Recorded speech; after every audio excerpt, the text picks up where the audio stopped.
Day 10 of building German sentences without memorizing words. Phase 1 is complete.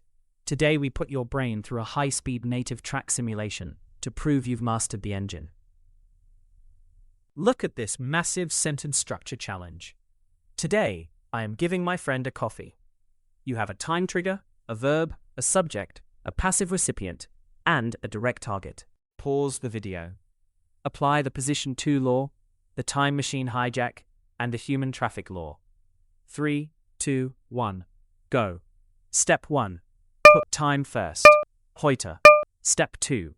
Handcuff the verb to position 2. Gebe. Step 3. Time boots the pronoun back. Ich. Step 4. Humans have right of way over objects. Meinem Freund before einen Kaffee. Listen to it at full native velocity. Heute gebe ich meinem Freund einen Kaffee.